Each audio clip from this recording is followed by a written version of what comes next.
And there we go. Okay, hello everyone. Welcome to Toonkind at 12 FPS. My name is Dew, and this is Kabedon't. Um, Today I'm going to be playing someone. Don't worry about that. And I'd like to introduce my other wonderful, beautiful player, my partner in crime. Hi everybody, my name is Whis. I'm playing Chifley Forde. This little guy, him, a perfect little twink.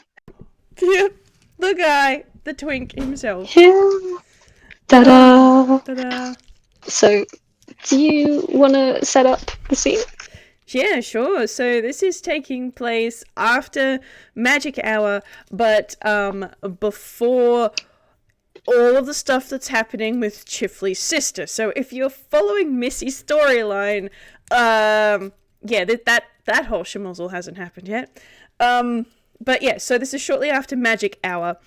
And Chifley is in the process of moving into an apartment on the same floor as Lau's apartment. Because the man apparently owns the whole floor. How many apartments are this on was the a floor? surprise to me. Oh god. I think there's at least 14. Jesus Christ. Okay, so Yeah. so Chiff is in the process of moving into one of those apartments. And yeah, so he's been moving his furniture. He's had to get some help with some of the bigger items that you can't break down into bits that will fit into your hammer space, but that's fine. Like a mattress. That's fine. It's all fine. It's all good. With his, -2 in strength, I'm sure he managed it. Oh, I'm sure there is means and ways. This is how this works. But yeah, so he's been in the process of moving in, setting things up the way he wants it to. Like, he's only taken his worth of stuff. So, like, his bed, his books, his other stuff. He's made himself a secondary shrine for his late parents. So the one that was at the Forde Treble-Clef apartment is still there for Missy. And also for Dorian, really, because, you know, Mitchell was Dorian's cousin, so, like, it's for him as well. Yeah. But yeah, so he's made his own one in the new apartment, but he doesn't have an awful lot of stuff that's just his. So it's pretty sparsely furnished at this stage. But he's, got his own set of crockery and cutlery and all that sort of jazz. But he's just sort of pottering around his apartment at this stage. As he does.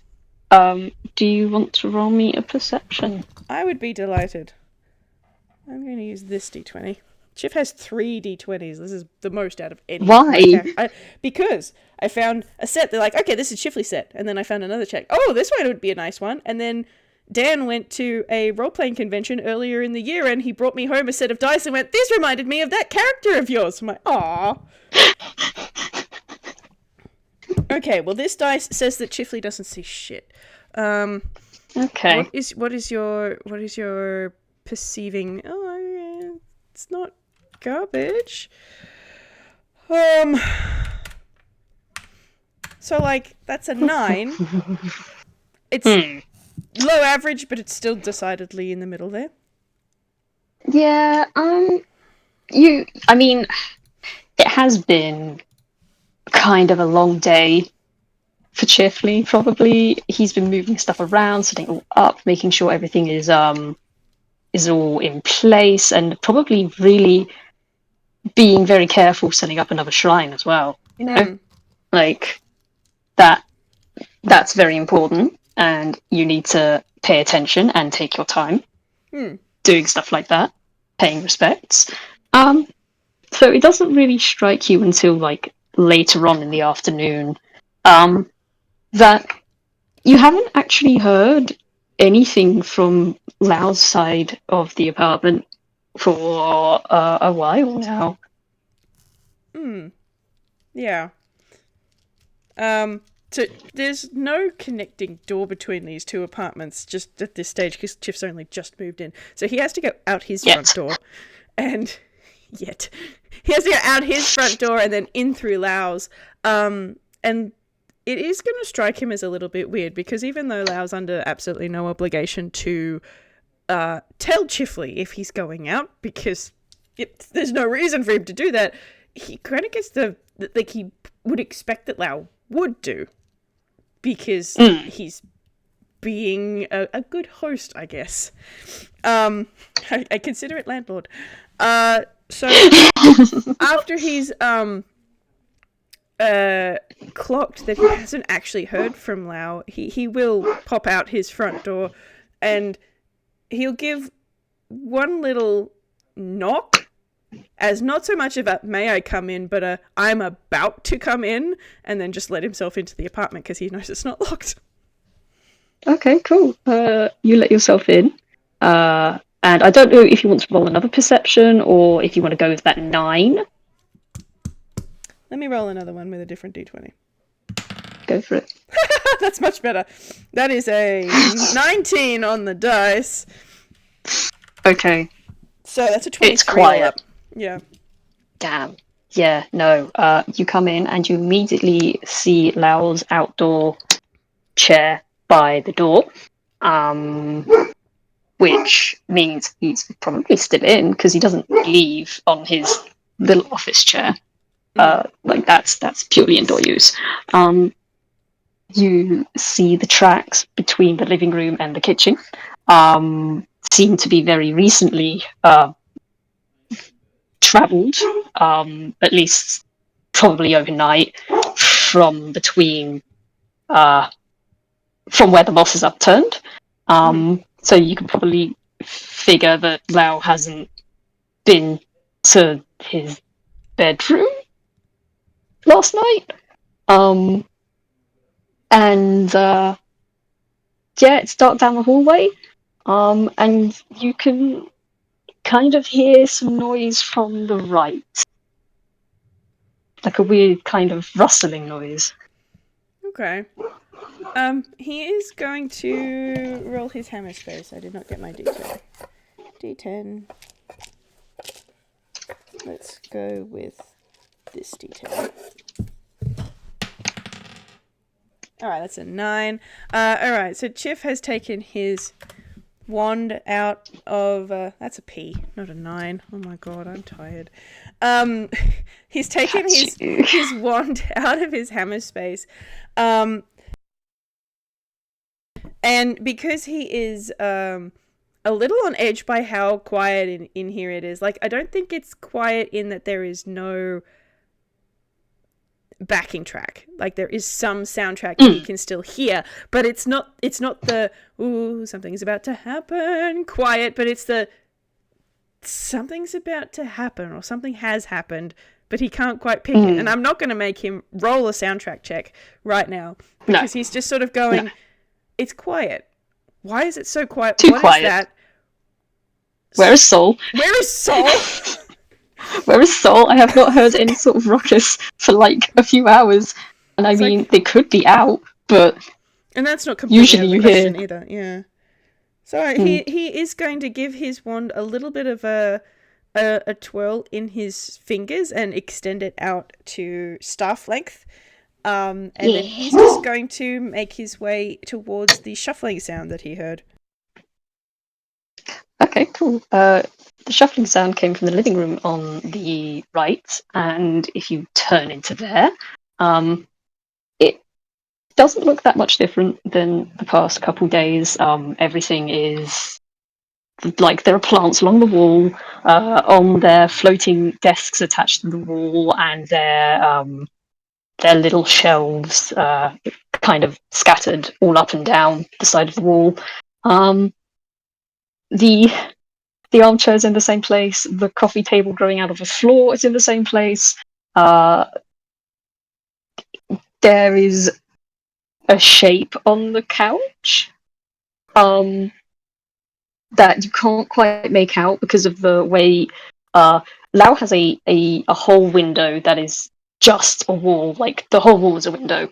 But it's placed so it faces the back of the couch. So when the light comes in, you can't quite make out what this figure looks like, but you can definitely recognize the blanket that covers them.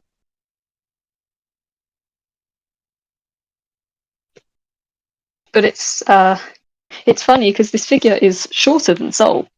But they're definitely like the way they fill out under the blanket. They're larger than Lao.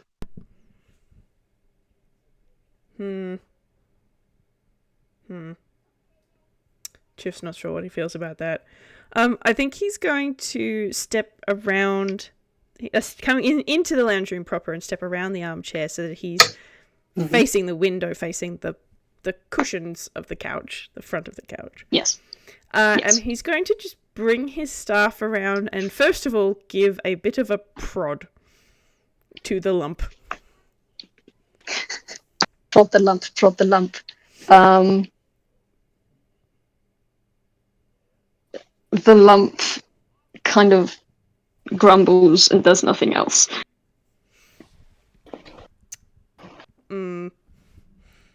Okay.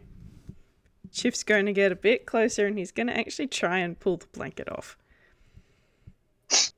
Roll me a strength check. Huzzah! Oh my god. Oh, Chifley, what the heck?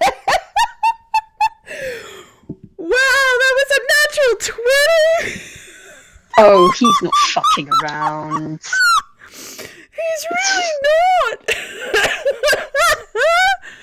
Oh man, I mean, he's still got a neg 2, so that's 18, but that's still a nat 20. Holy shit. You know, I'm gonna make a deck save for this figure. Okay. Let me just check their modifiers. Oh, cool! It's a flat fucking nothing. So Chifley goes up to the blanket, pulls it very, very hard. It's and one of those. This figure. It's one of those things like in anime, like where they've pulled it and it just sort of does that slow motion big billow out behind him, kind of thing.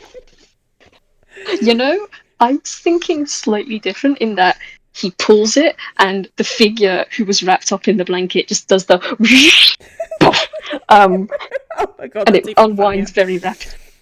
It unwinds rapidly. And this figure gives a startle and like half of them falls to the floor, the other half, the top half, clings to the top of the couch. And you can very clearly see they're facing away from you.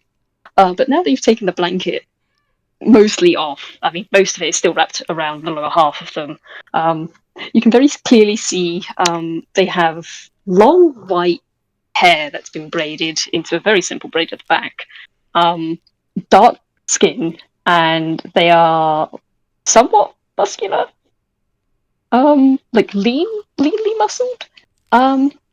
But before even all of that, you see the you see a very familiar bright blue sari that they're wearing.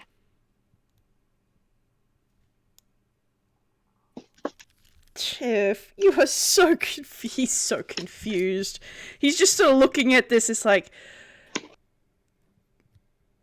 okay,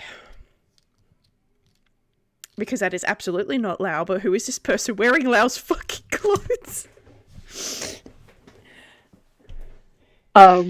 Well, whoever they are clinging to the back of the couch, for dear life, and you could see that their arms are shaking and straining, and you can hear them just very quietly muttering in a language you don't understand.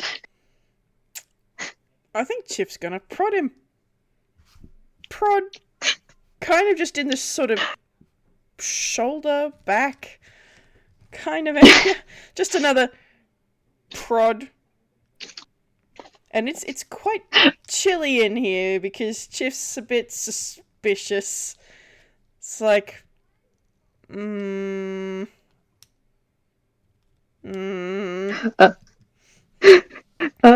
You prod this figure a couple of times, and you see them kind of jolt, and you get a profile. You get their profiles. They turn to look over their shoulder and kind of blearily glare in your direction, and they mutter, "So I don't care how thirsty you are. You need to wait for me to wake up before I can help you."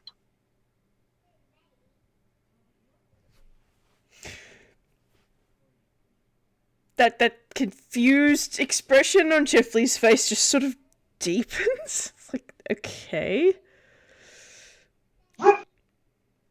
He's not sure how he feels about this because he's recently had very personal, like, experience with shape changes. He's like, okay, this is one of two things.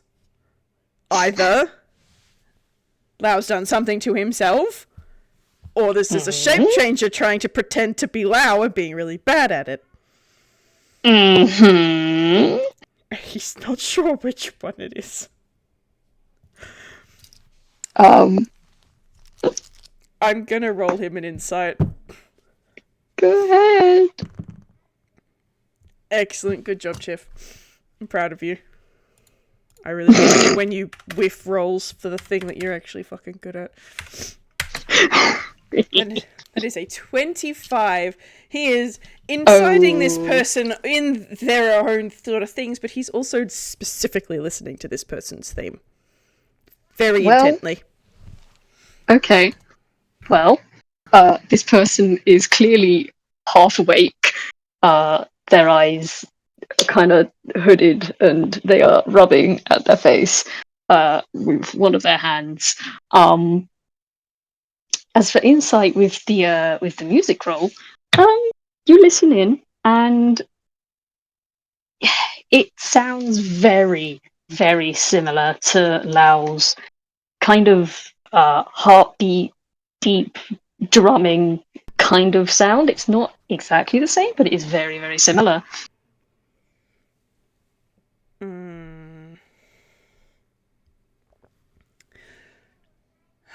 He doesn't like that it's not exactly the same. He doesn't like that. It's getting colder. This person will distinctly notice the cold. Chif's hair is probably about, I'm going to say 2/3 white at the moment. And he's just sort of considering whether or not to let this person notice him or say something. And I think he's going to just let them notice him. I honest to God thought you were going to say he's trying to decide if he's going to let this person live or not.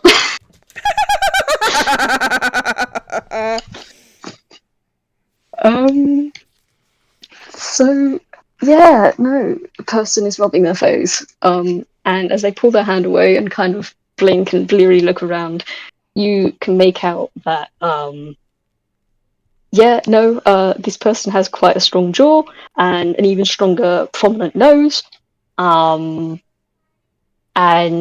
distinct cheekbones. Before they kind of blink a bit more and their eyes focus on you, and they just wait. Chifley, did you stab me? And he starts to pat at the point of his shoulder. I will clarify, it's just a stick at this point. I know. But it fucking hurt. It felt like you stabbed him.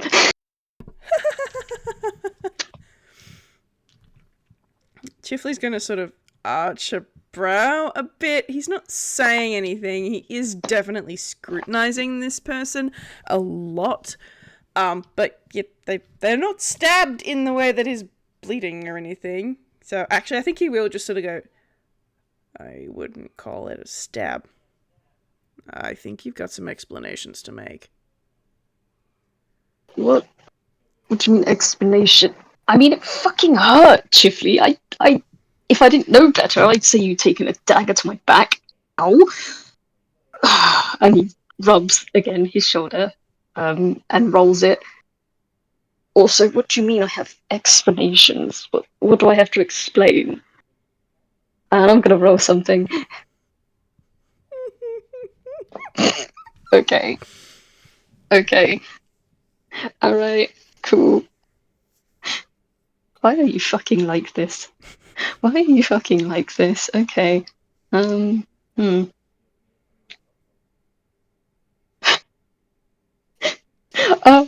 And he kind of, as he's rubbing his shoulder where you hit him and rolling it, he stops and he blinks. And you see this figure's face kind of, you see their brows draw as they look at you. Oh shit, what time is it? Mid-afternoon. Shit! And they kind of fall forward a bit more over the back of their sofa, facing away from you now. I was supposed to help you move things in, wasn't I? Oh fuck! I'm sorry, Chifley. I don't know why I didn't. I might have overslept. But is there anything? Is there anything that have you moved in completely yet, or is there anything I could help you with?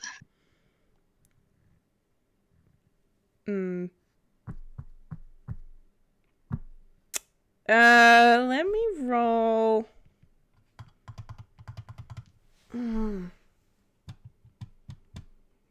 What am I gonna get you to roll?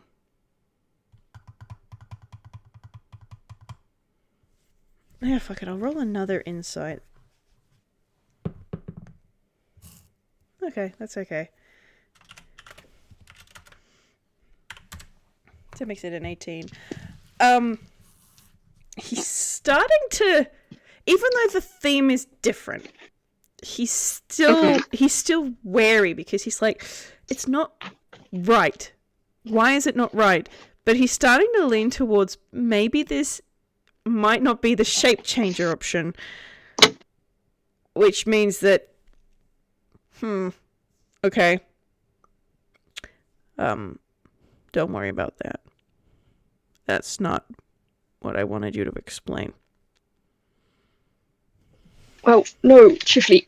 Yes, of course I'm gonna fucking worry about it. I promised I'd help you. And he is going to look around, see his chair by the sofa, and reach out for it. And I'm gonna roll him. Why are you fucking like this? What's your modifier? Please, please, for the love of God. Okay, I think that'd be enough. He starts kind of ranting.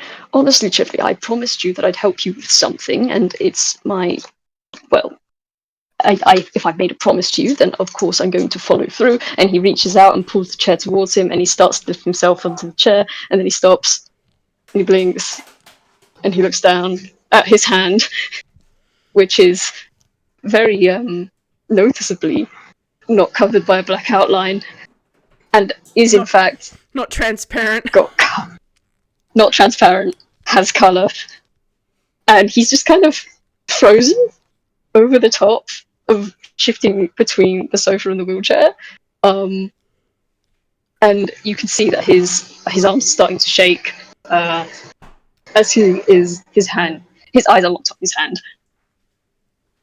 I think Chip's hair is starting to fade back into that dusty blue color, and he flicks his stuff back into wand size so that he can shove it in his pocket, and he's just going to come over and... You didn't notice.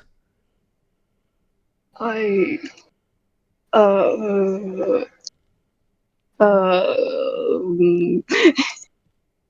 he does not look at you. He is fixated on his hand. I think Chip will reach out and just gently pat his shoulder. He twitches and he looks up at you. I did. And he looks between Chifley and the hand, and then Chifley and the hand, and I'm gonna roll something again. Yes, good.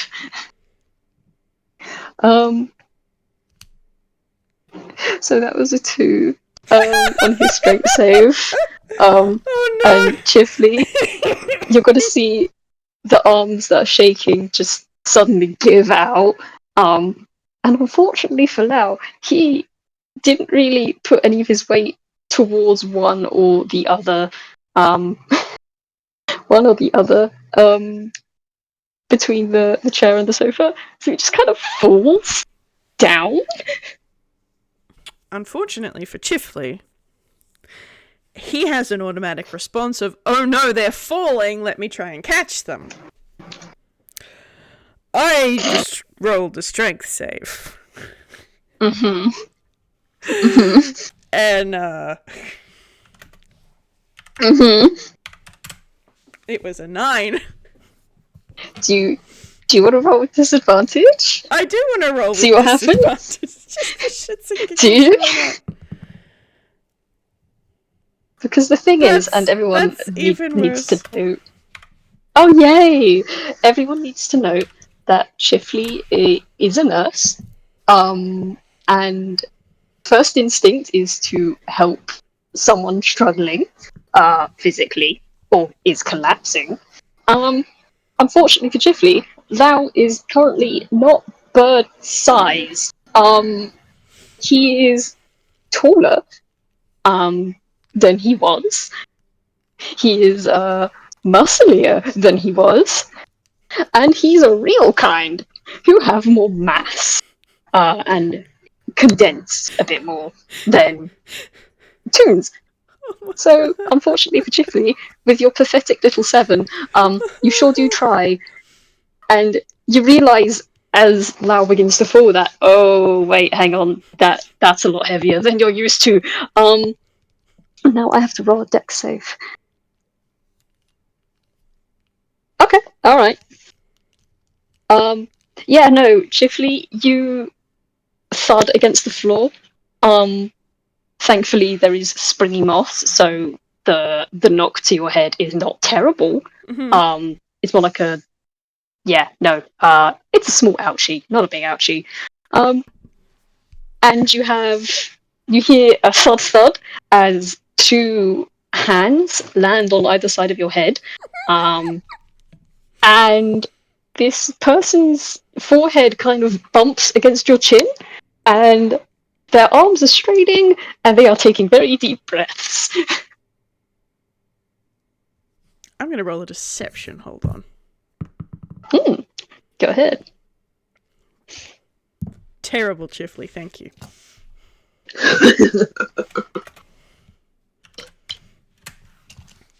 Eight. Lovely. Love that for him. Chif is looking up at Lau, and his eyes are very, very wide. His pupils are kind of small, and he's blushing so much. Oh my god, he's not even moving. He's just sort of just lying there. It's like, I'm stuck. Oh no. Uh-oh. Guess I'll stay here. No.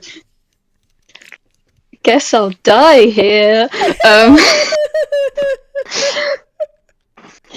Yeah, you hear more words muttered in a language you don't understand. You're used to Lau muttering at this point, so maybe he's just swearing.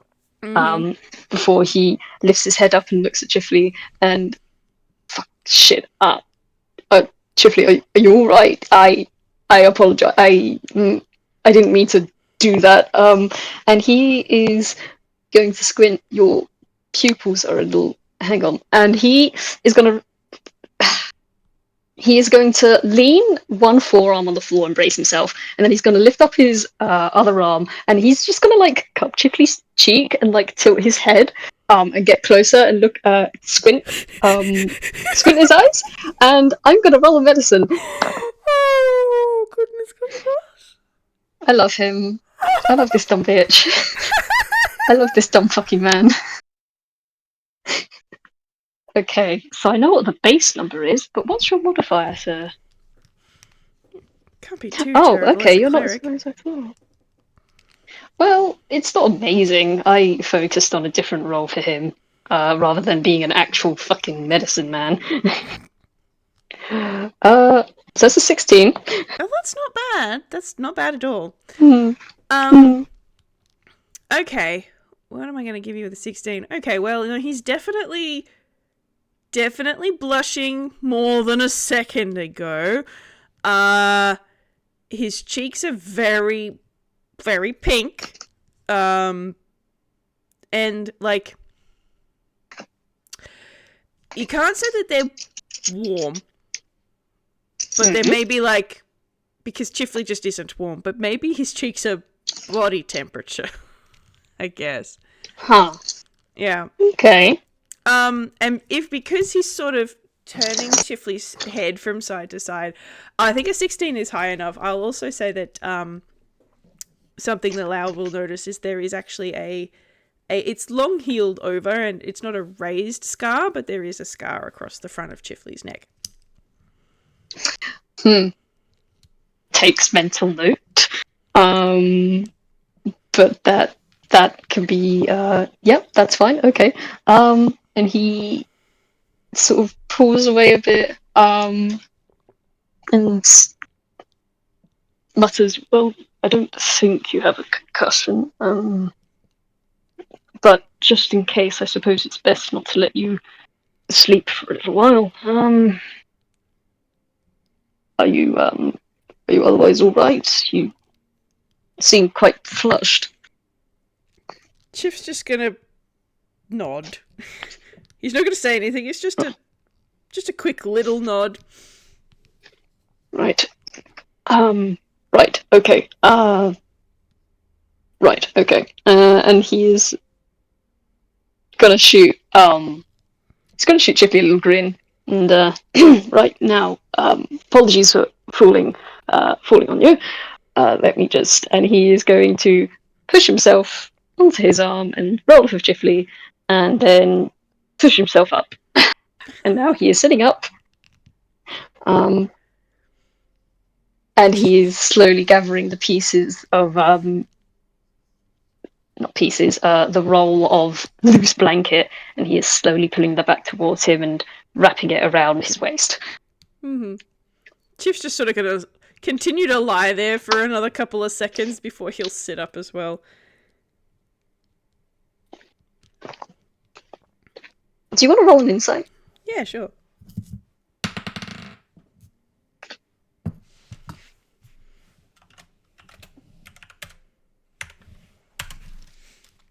That is a 23. Yeah, you can tell that Lau is very much trying to play it cool, but you can see that his frame is still shaking, and his eyes, whilst very fixatedly looking at what he's doing around his waist, you can tell that his eyes keep kind of sliding over his arms as they work, and he seems a little fixated is the word. Are you okay? Wow. I mean, other than the wound in my shoulder, or where you stabbed me, I'm fine. I didn't stab you. I mean, it feels like you stabbed me. It definitely hurts like you stabbed me. So I poked you with a stick. I mean, that's the same thing when it comes to you. That's the equivalent of a stabbing from one Mr. Chifley Forde. Very funny. I'm not. At that, he shoots you. Look, Chifley, you know damn good and well that I'm not a funny man. I'm gonna roll him a deception. Mm-hmm. Oh gosh, Chif. You're out of your comfort zone. You can't deceive to save yourself. This is so funny. That's a 7. The expression that is passing on Chif's face, it speaks volumes with a 7. It's Chif's immediate thought process is, I think you're funny. Lau stares and blinks and, well, I suppose there's no accounting for taste, but And he kind of shrugs and looks back at his arms and stares some more. Chifley, I don't suppose you have a mirror at all. Maybe. Might have something of Missy's in hammer space still. Hold on. Okay, that's a 9.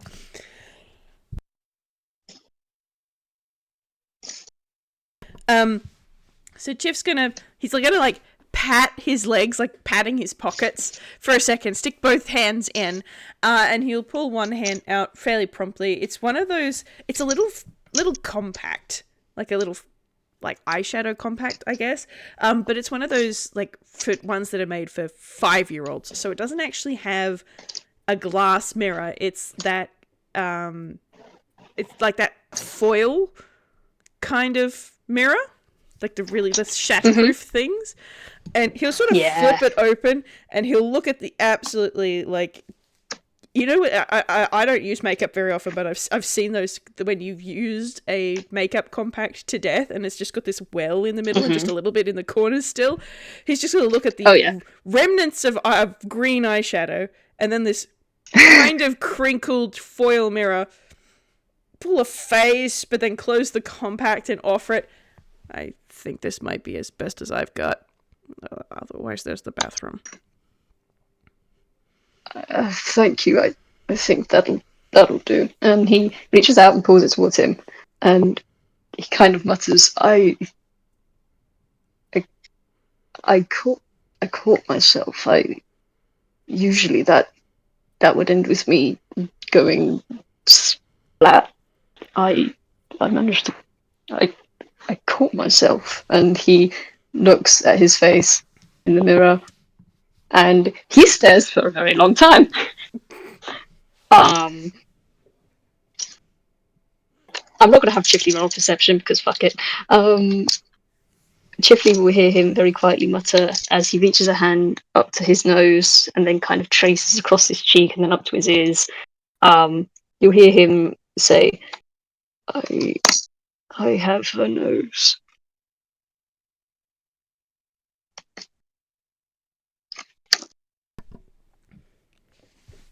It's one of the collection of changes about your person. Yeah. I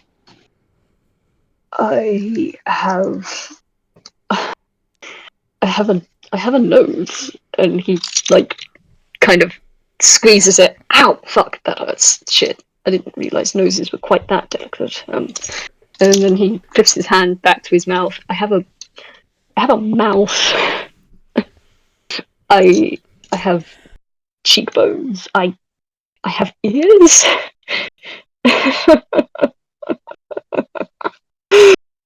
And he starts to laugh. I have features. I have muscle definition. I have a chest. I had a chest before, but a real one, an actual real. And he starts patting his chest with his free hand, and his smile has grown wide. I look real. Yeah, real kind at the very least. Yeah. I suppose can't really complain. Whilst I look more like one person than another, but well.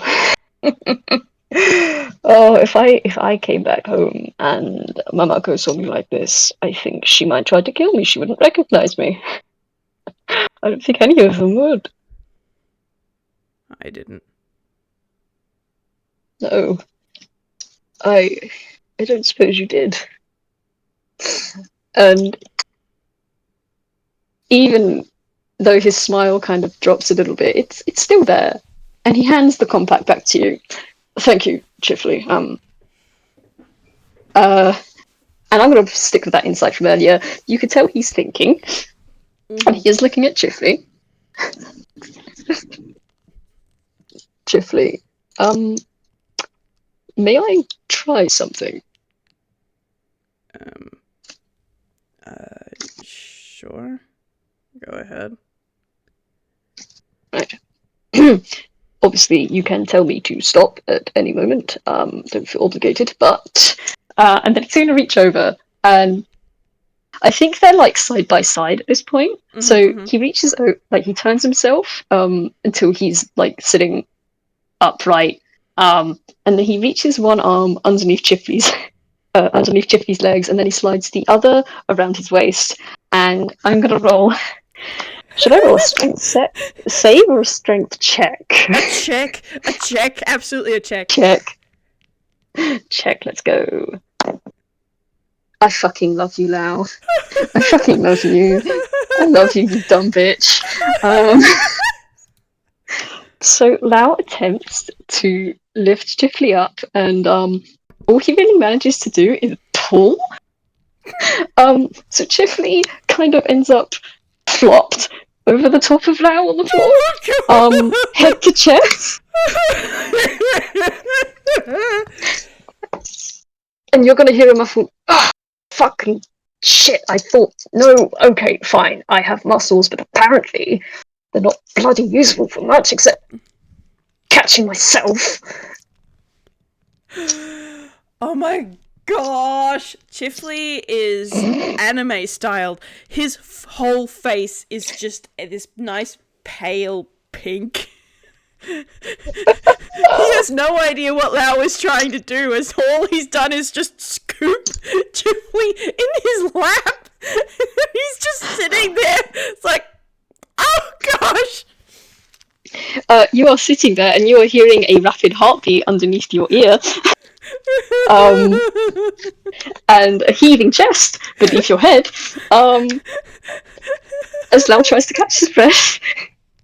You hear... I think you probably hear it more through your chest than through Lau's mouth. Apologies, Chifley. I might have gotten a little carried away. I thought I could lift something other than myself, and I was incorrect. Give me a moment. I can move in just a second. Chif's not saying anything. He might give a mute little nod, but he's just, ah.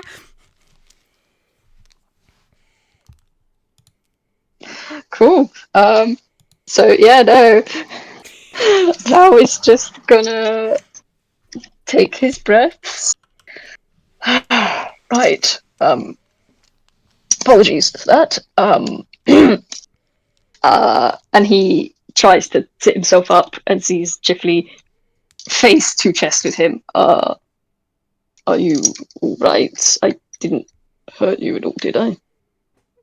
Chif will sit up abruptly at that, and he'll just shake his head. No, I'm fine.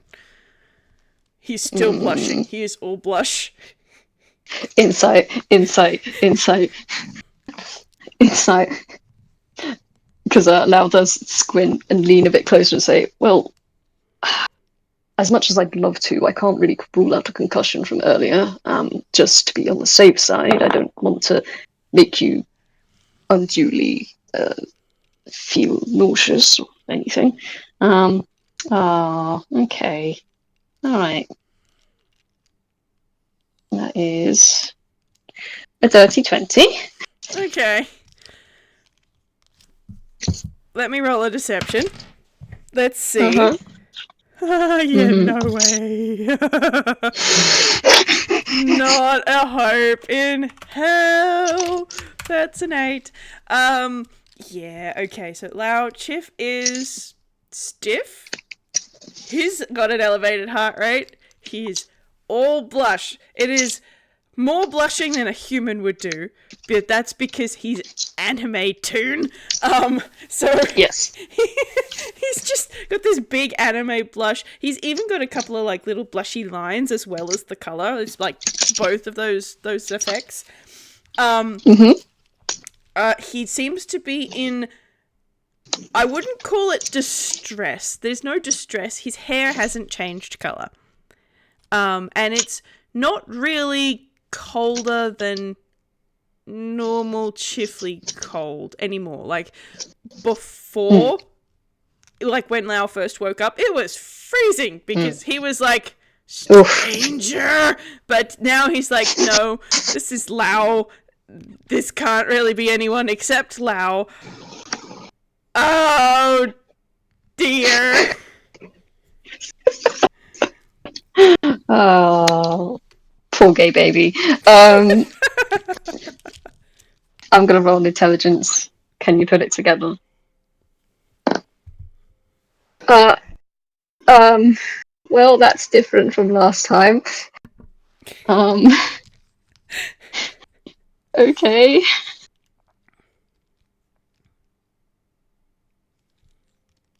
That's an 11. He squints, but Chifley seems okay, apart from the whole like shifty. Well, all right, but if you start to feel dizziness, nausea, or anything feels wrong, you do need to tell me, all right? Yeah, of course. Right. Okay then. And he is going to pat Chifley on the shoulder and look down at his hand and then straight up to his arms and then smirks. Well, I suppose if I want to be able to use the muscles I've been given, I suppose I'll have to do a bit more exercise.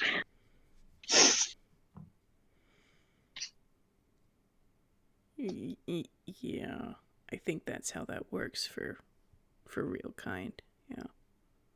Yeah. Oh, definitely. Right. We should probably get off the floor. And he does pull back his hand. I'm gonna roll. What's Chifley's passive perception? 14. God, Lau, you fucking suck. Yeah, no, Chifley can clearly see that Lau is like he pulls his hand his way, and his hand is kind of shaking a little bit. And he tries to hide it by tucking it underneath his other arm. But yeah, that hand is still shaking a little bit as he looks around and says, "Right, right. I think a cup of tea would be good, actually. Chifley, do you want anything?" And he begins to pull himself towards his chair once again. I'm not going to roll for this. Give him man a break. Yeah. Or he'll just stay on the floor. Oh dear. Chif will kind of watch Lau get into his normal chair before he gets up, and he just goes, I think tea sounds great. Yeah. Thank you. Excellent. Brilliant. Wonderful. Lovely. And he gets himself up and he sits in the chair, and Chifley, you hear a noticeable squeak and perhaps even a little crunch as the chair depresses quite a lot more firmly into the floor. Well, there's a little bit of a wince from Chif. It's like, okay, it held in. All right.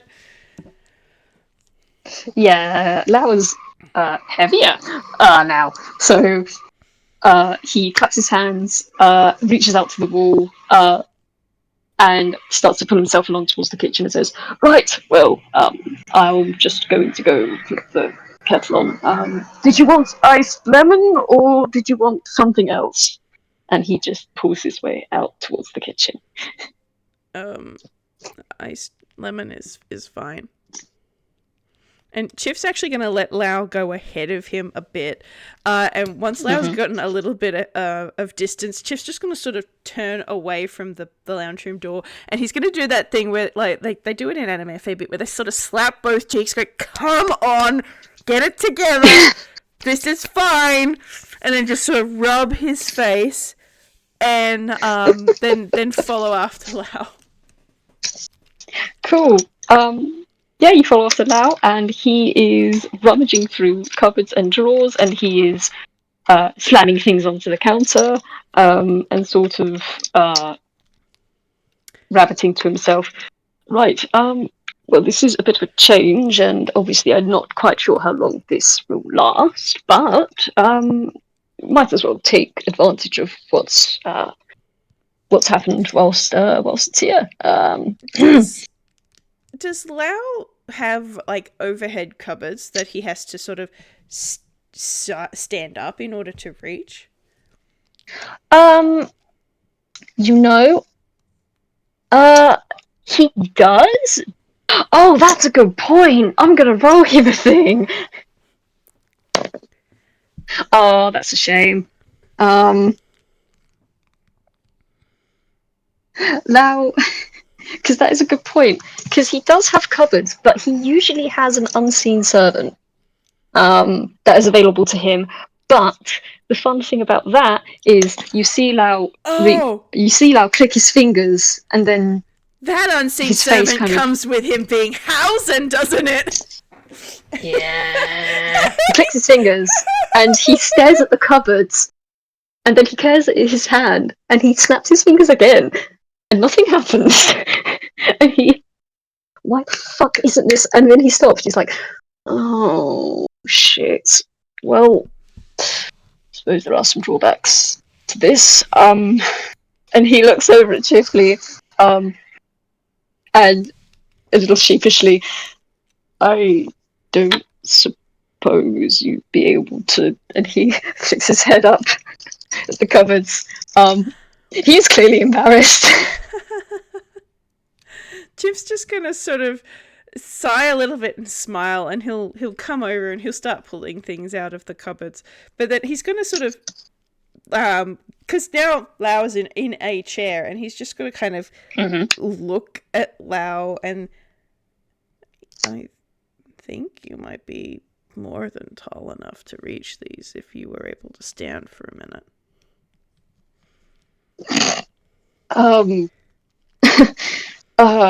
I don't know if you recall what happened in the living room, Chifley, but I don't think my ability to stand has changed all that much. I can understand and appreciate that. It's just you're. How do I put this? You normally only come up to about here in your inside chair. And then he's just going to sort of move his hand up through space to where the top of Lau's head is now. What? That as it may be, I would really rather not have to deal with any more accidental trips. If I can help it. I'm trying to think. Because I don't think in feet and inches, and I don't have any measuring sticks that have feet and inches. I've got no idea how high, say, like, I am sitting on an office chair that is probably not at all dissimilar to what Lau has. And I'm just trying to think of how high my head is on my office chair. Chifley is only 4'9". True. Oh god, I had a terrible idea. I'm gonna roll a mistake. I love terrible ideas. I love it. No, I'm gonna do it at disadvantage. Yes! That fucking one! That fucking one! Let's fucking go! I'm gonna roll another strength check. Because Chifley, as you're facing away, reaching the stuff in the cupboards, there is a shelf that is slightly too high for you, and yet still you feel hands go around your waist. Oh Yes! my fucking god! It's actually a 0. Oh no! You feel hands. You feel hands go around your waist and attempt to lift you. And you hear Lau say, "Well, I suppose there are other ways we can handle this sort of issue," and he tries to lift you up. Unfortunately, Lau is a fucking idiot full of hubris, and he doesn't realise that his arms are. He cannot lift you, so he tries again. He doesn't lift you up, he tries to move you, and instead, once again, pulls you back onto his lap. Because he's a fucking idiot. And he doesn't learn his damn lesson.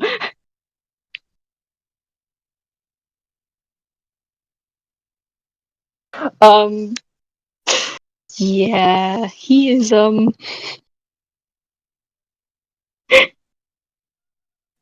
just hear him cussing, and you hear the back of the chair hit the table.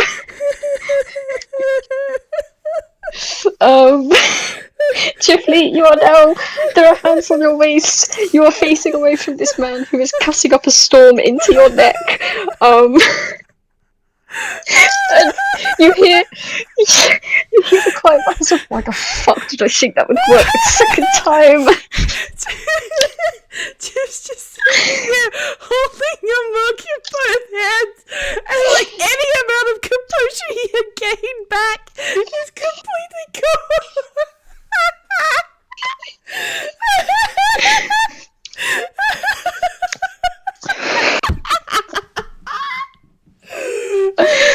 Oh, I love them. I love them so much.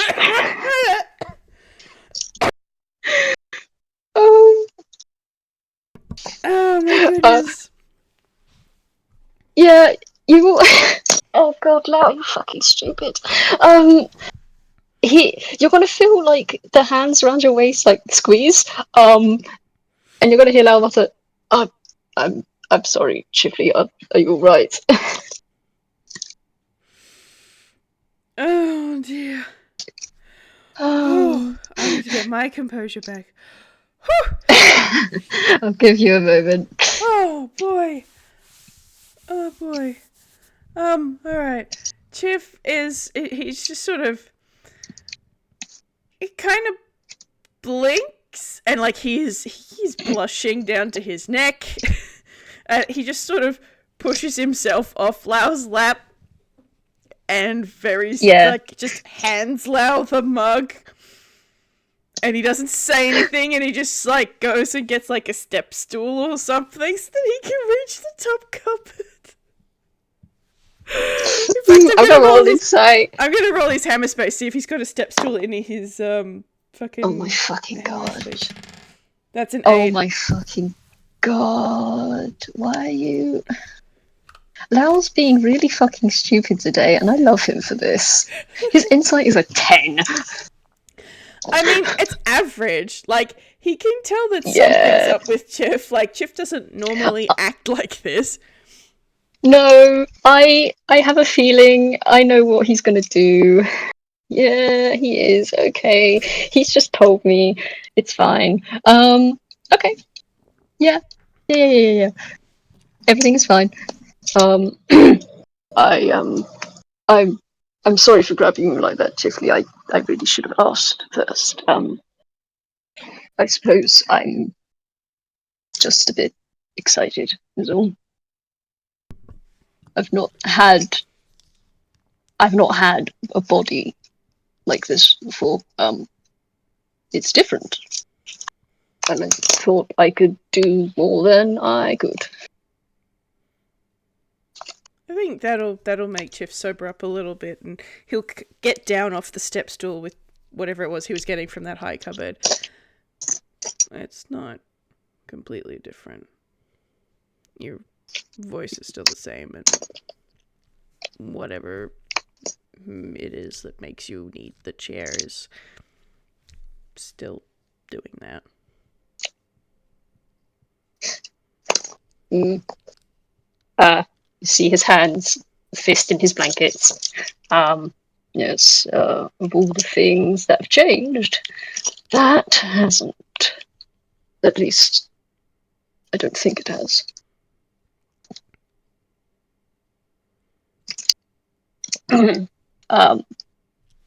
Either way, I apologize. I shall ask in the future. I'll try not to let myself get carried away. I'm still trying to rack my brains for what could have done this. And oh, okay. You see Lau kind of shrug, and his face kind of furrows.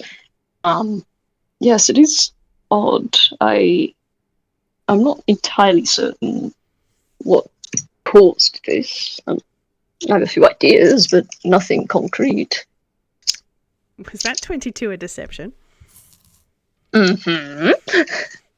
Alright, Chif, let's see how you can do. Have you calmed the fuck down enough? No. No, you have not. Nope. Oh dear. That's dreadful for Chifley. Like, you can Chiffers. only barely get worse than that. So, no. He has not calmed down enough to pick that was a lie. He's just like, yep, it sure is weird.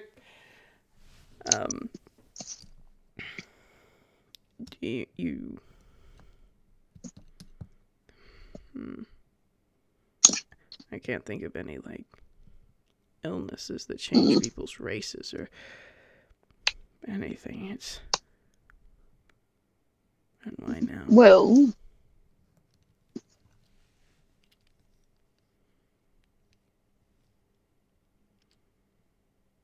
Sorry, what were you saying? I didn't hear you. Oh, it's very in character for the way that Chifley talks. I can't think of any illnesses that change people's races, and why would this have happened now? Well, whilst I have to agree with you, I can't think of anything that changes someone's whole race. Do remember that we did just come from, not a few days ago, we did just return from a rather wild magic infused area. Yeah, we did. But...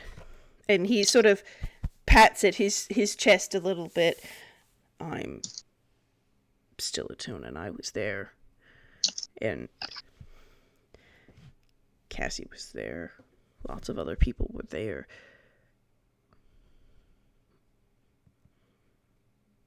And if Cassie had changed into a real kind, I think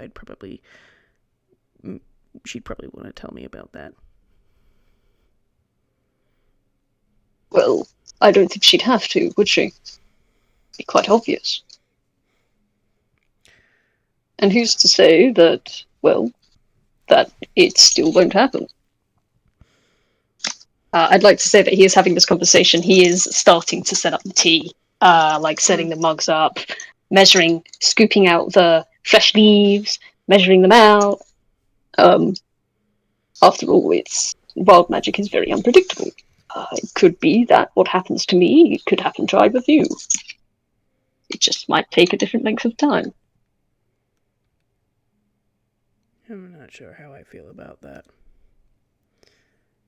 If it was the wild magic, I mean, Missy was there too. Though she didn't and doesn't use any magic, so if it was that, maybe it won't affect her.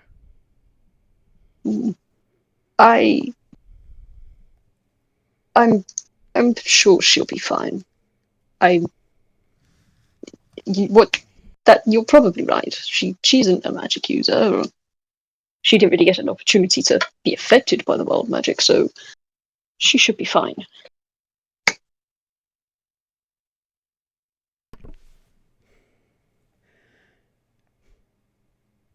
This is something we're gonna have to just get to the bottom of, though.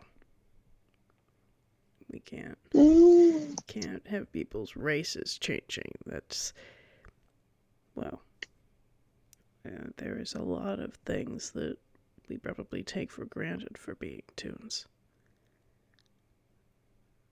Well, whilst I can't disagree with that, I would ask that there's no real reason to rush now, is there? I mean, it's not causing me any pain or any sort of at least no negative.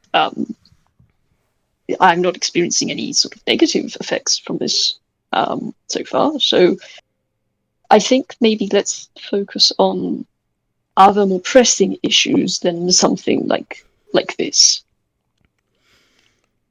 For all you know, it could be reversed.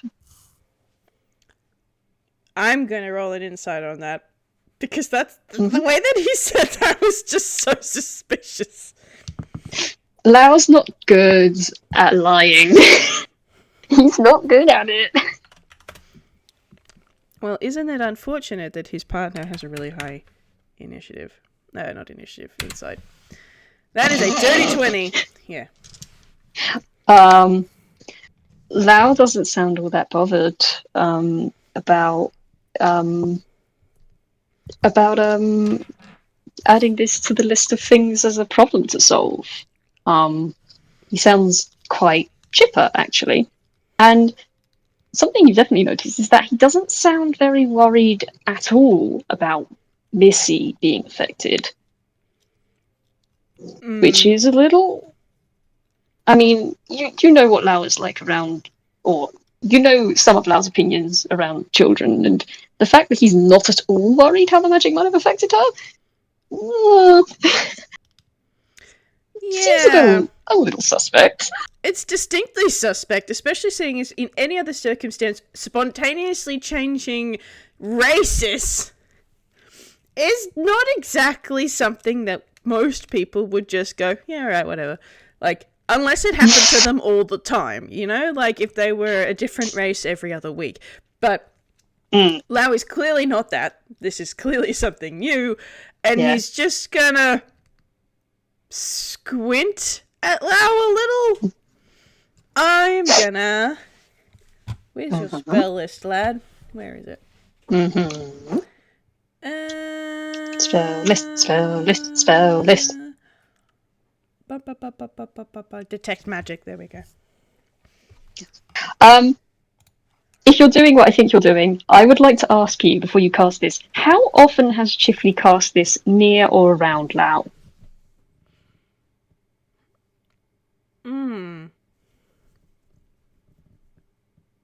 You know what? I don't think he's had any reason to cast it near or around Lau before. Okie dokie. Alrighty. So, you don't have to roll anything, do you? You just get stuff. Sweet. Okay.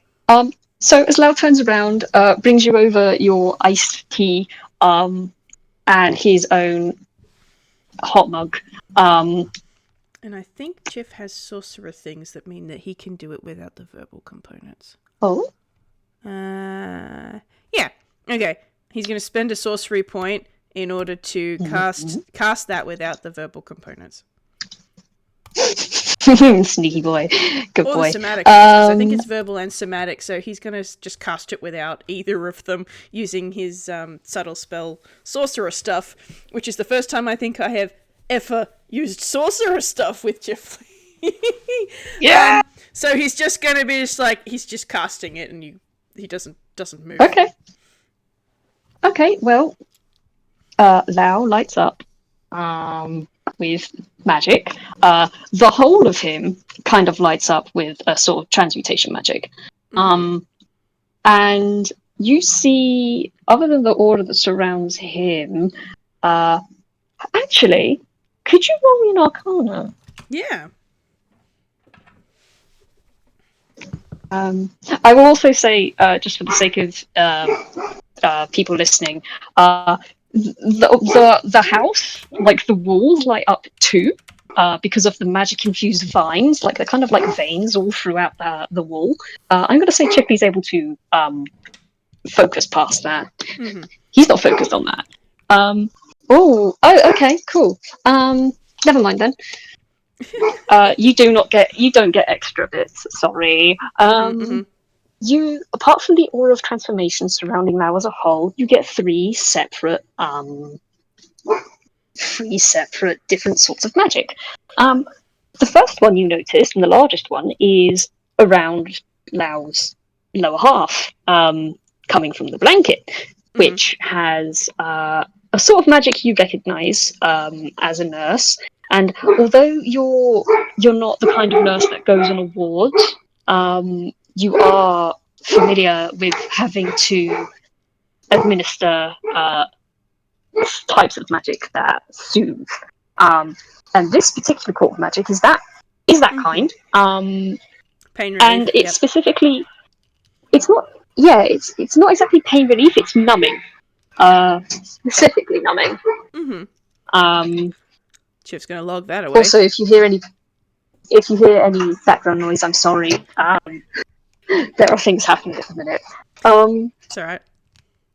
Outside intervention. Um, yeah, you get that, and then you get a little bright light from one wrist on Mao, which you do know is his plant of charm plant, laced Mm-hmm. through with silvery threads.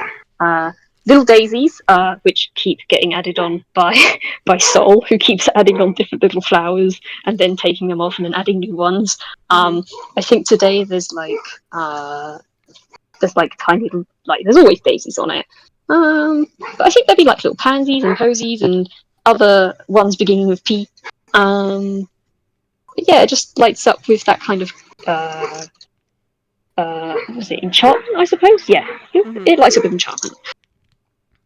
On the other wrist is a bracelet you haven't seen before that kind of matches the magic that surrounds now. With Hmm. transformation magic. Okay. I am now going to roll. I think probably a history might be the goer with this. To see whether or not Chifley has heard of this particular item. That's fine. I'm gonna make a roll of my own as Lau plops his drink down and puts both of his hands around it and then flinches a bit and is like, that's hotter than I remember it being. And then he gingerly puts one hand around the edges by its fingertips and then picks up on the handle and he smiles at Chifley, takes a sip. Okay. That's a dirty 20 on You know history. What? That is just 20 in the history. I'm just okay. No, it's so that was an 8 on a con save for Lau because he just made his tea how he likes it as a 2. Taste bud change. Chifley, you see his face kind of screw up, and he kind of pulls the mug away from his mouth and looks at it with there is a look of betrayal on his face. He doesn't say anything, but there's a clearly displeased pout as he puts it back down on the table. With that dirty 20, man, what is an item? There isn't an item you can think of that would change someone from being attuned to like a real kind, but there is something that turns people, if not, you have heard of cases where non-humans use this item to appear human, and that is the circlet of human perfection, or in this case, circlet of turned human. We don't have human perfection in this land. There is no such thing.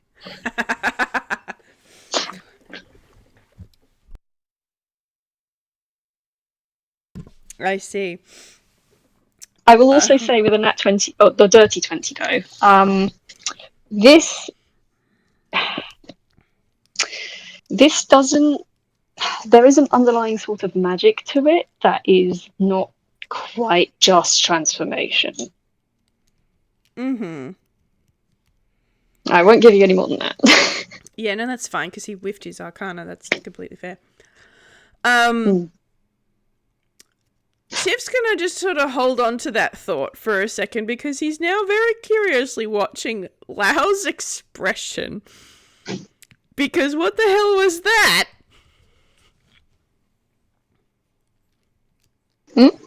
He's what just... was what? The way that Lau scrunched up his face, Chip's just sort of watching. It's like he's never pulled that face before. Are you okay? He's not pulled a lot of faces before. Yes, I'm fine. And he clings. God, you know, he is this fucking stupid. He would do this. He looks at Chip and says, "Yes, no, I'm fine. I'm just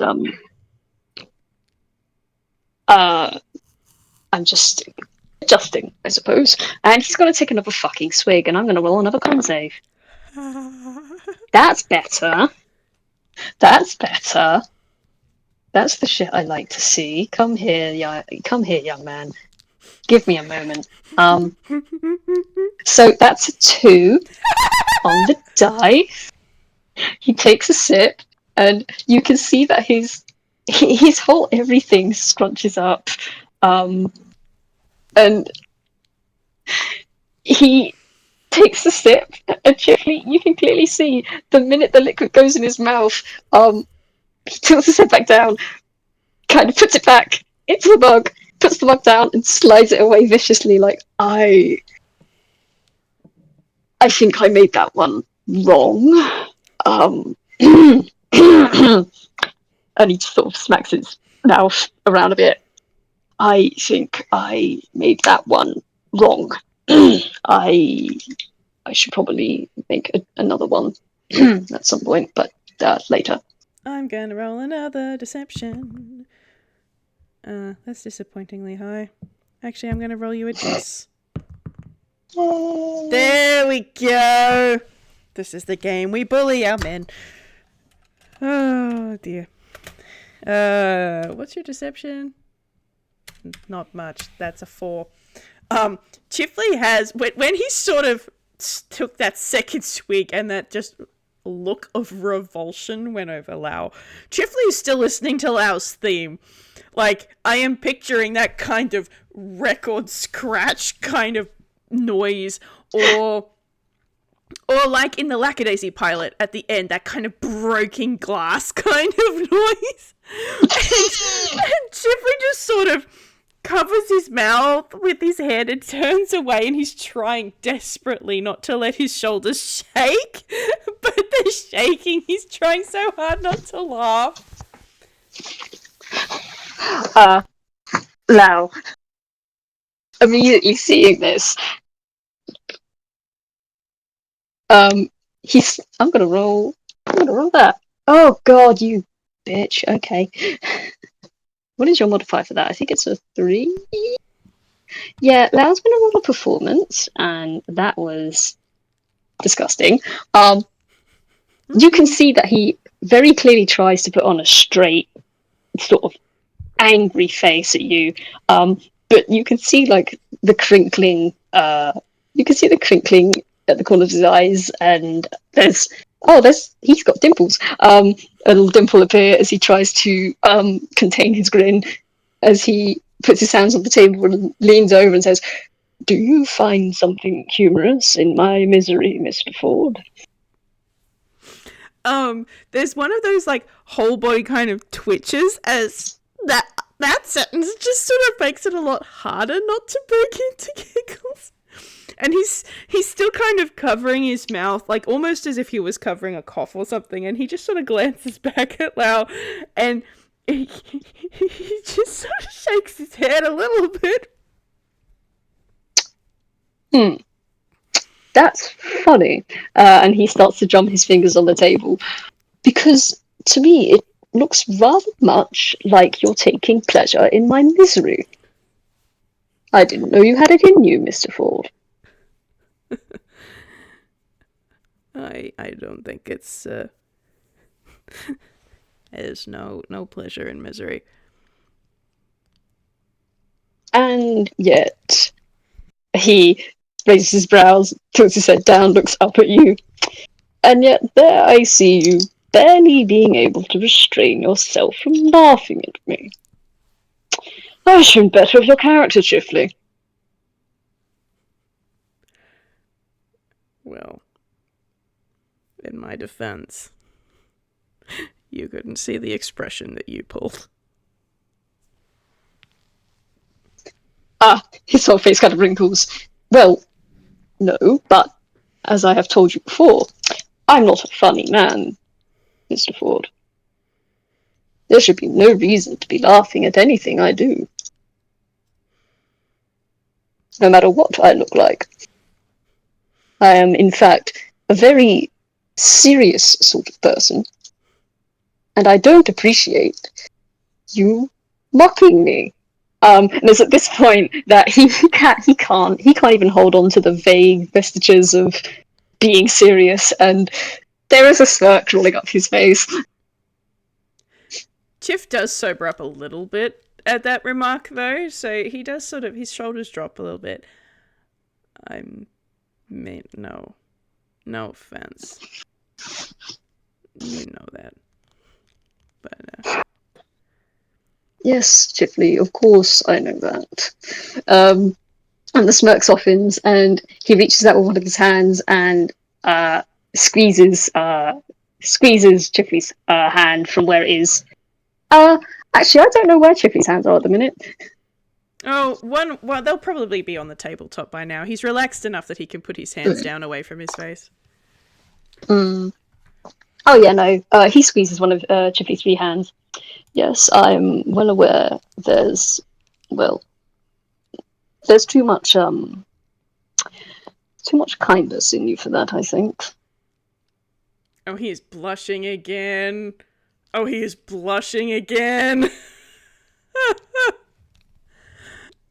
Compliments.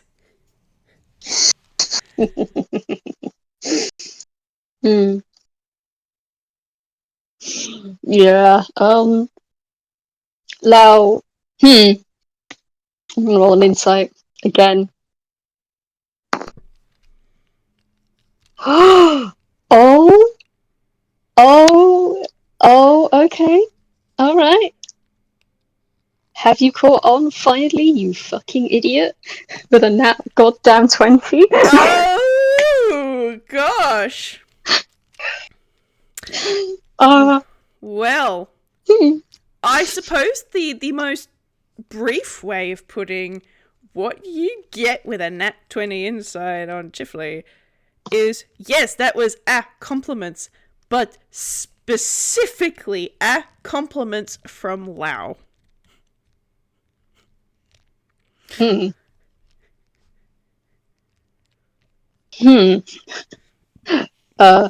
The smile on Mal's face kind of drops into a neutral expression, and his eyes widen a bit, and he slowly lets go of Chifley's hand and sits back in his chair.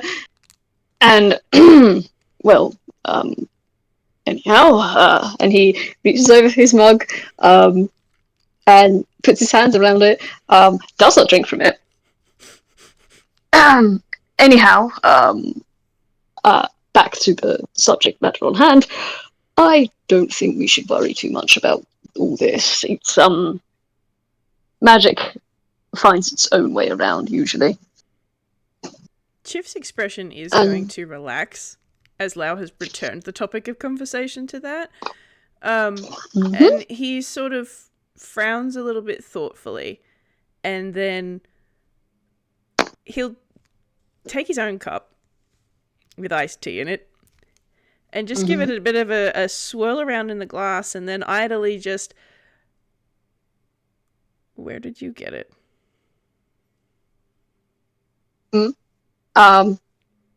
As you say that, he's kind of staring off into the hallway, and he's reached around and grabbed his braid, and he's just kind of gently pulling at it, worrying at it. Where did I get what? I've never seen one directly, but that's a circlet of human perfection, isn't it?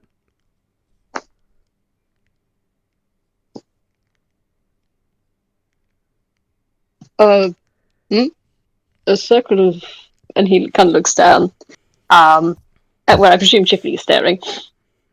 Oh, that I did get it from the museum, but it was from the gift shop. It's just a trinket. There's nothing magical about it. Chifley does sort of sigh, and he sort of sits back in his chair a little bit. Wow. Please don't lie to me. I'm not lying to you. It did come from the museum, and there's, well, it might be magical. Maybe. I mean, I don't know. I do. You do. I cast Detect Magic earlier. Oh. I see. Why didn't you say something beforehand?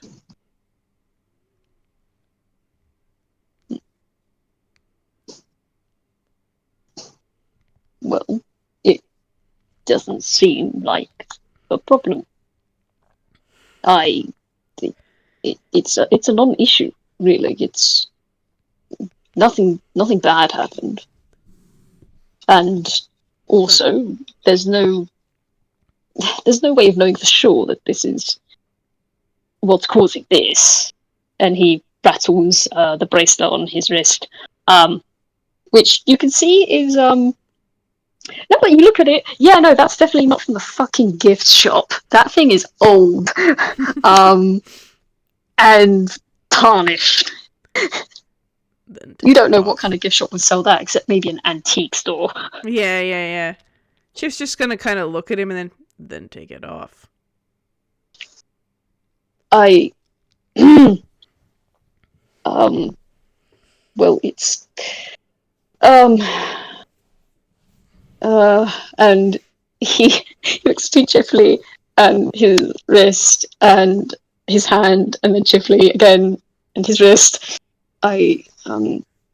Well, I mean, Chip's just put his elbow on the tabletop and like is pinching the bridge of his nose. Wow. The effect that it's had on your form is, as you say, a non-issue. That's not the problem. What is the problem? That you didn't say anything before you put the darn thing on. You were saying before that your mother wouldn't recognize you. And I didn't either. Even your theme has changed. It doesn't sound exactly the same as it normally does. You were complaining about me stabbing you. I'm not sure if you're aware, but I am fully capable of actually doing that. And I could have. If I wasn't able to figure out who you were, you would have been treated like a stranger. Because that's what you looked like at first.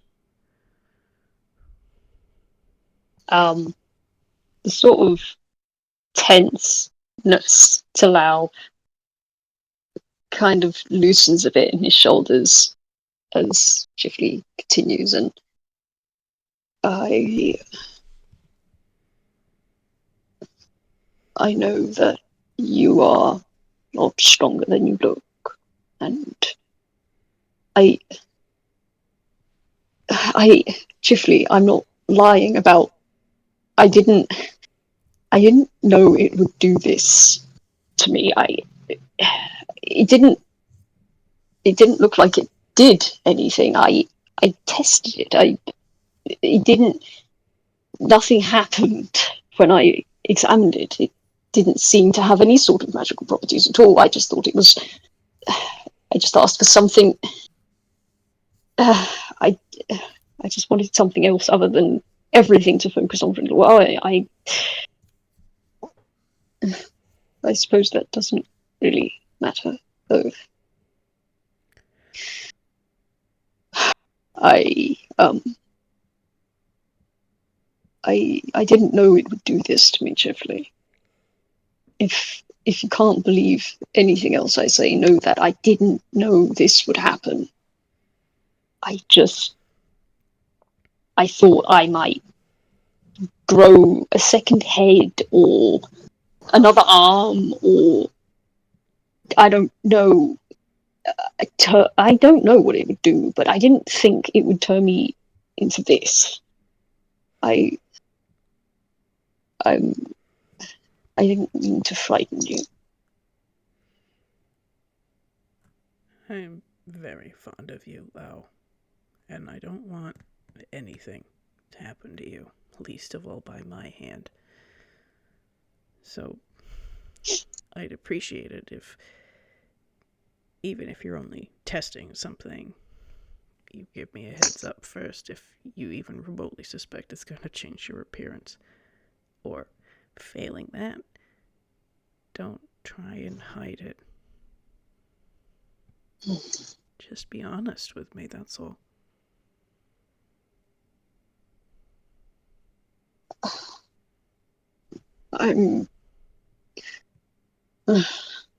He kind of slumps in his seat.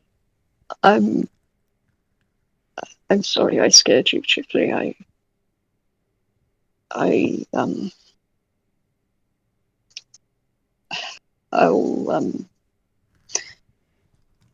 I'll keep that in mind for the future. Chif's expression is going to soften, and he'll just sort of smile at Lau and reach a hand out and just give his hand a squeeze and then a little bit of a pat. I forgive you. Lau's going to turn his hand like palm up and squeeze back. Ah! Deception. I love you, Chifley. We love Chifley Forde. We love Chifley Forde. We love Chifley Forde. But yeah, Lau's going to turn his hand up and squeeze back, and he's going to mutter, "Oh, poor baby.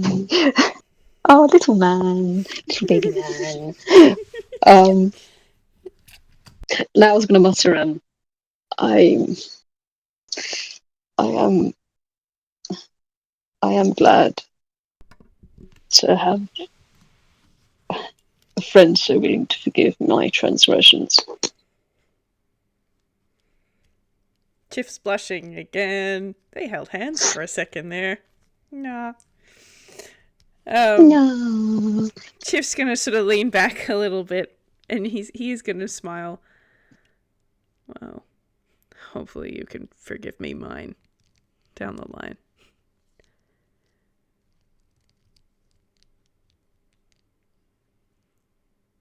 Well, Chifley, it would take a lot, and I do mean a lot, even more than just stabbing me in the back, to do anything that would require me to ask, or for me to require you to apologize for it. Chif did roll his eyes again when he said stabbing him in the back. He's like, it was a stick. Stab. Like, so there was a little eye roll there, but he didn't interrupt or say anything. Okay.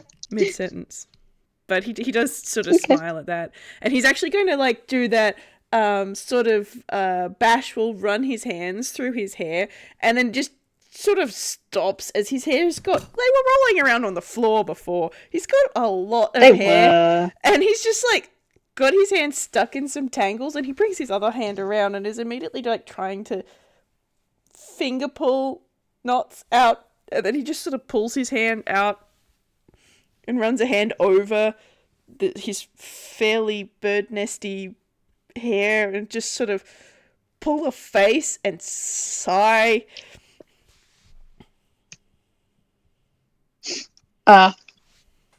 Lau's gonna look at that, and Lau's gonna have a think, and then Lau is gonna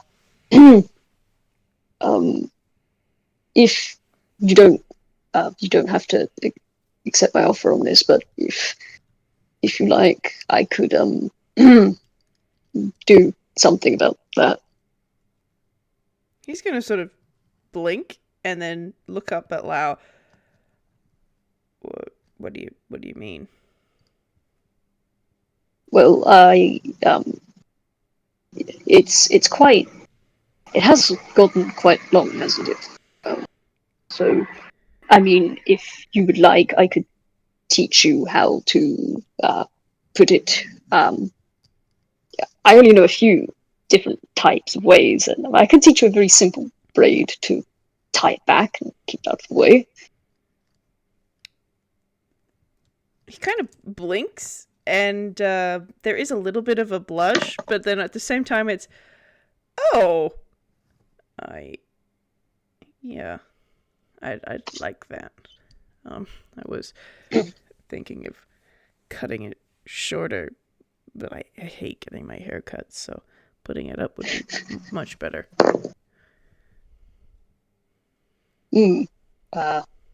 Lau nods.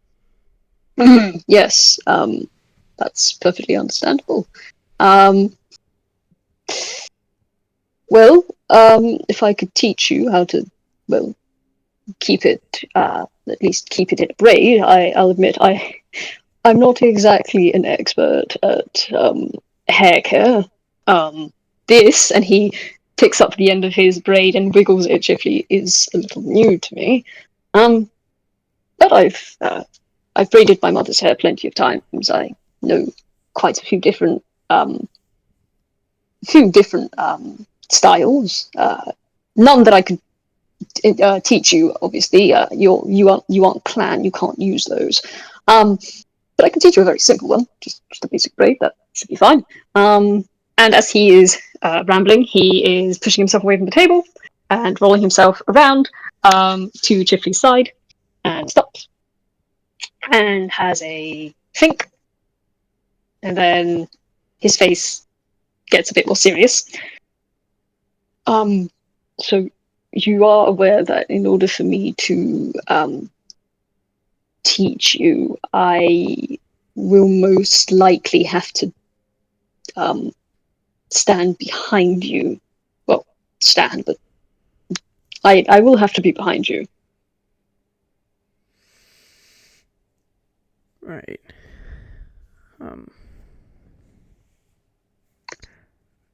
And do you want to roll an insight? I do. Now you suck. Oh. That was an 18, including the modifier. Okay. Chif distinctly went tense when Lau said that, and like he's sort of holding himself really, really close, like he's curled in on himself just a little bit, just with his arms, like he hasn't tucked his head in or anything, just sort of pulled his arms in close. And then he draws in a deep breath and lets it out in a sigh, and then I think it would be okay if you were behind me. Are you, Chifley, are you certain? No. Because if you're just saying this to I don't know, in some form of appeasement, like, you don't have to do this. No, I'm not certain at all, but I want to be okay.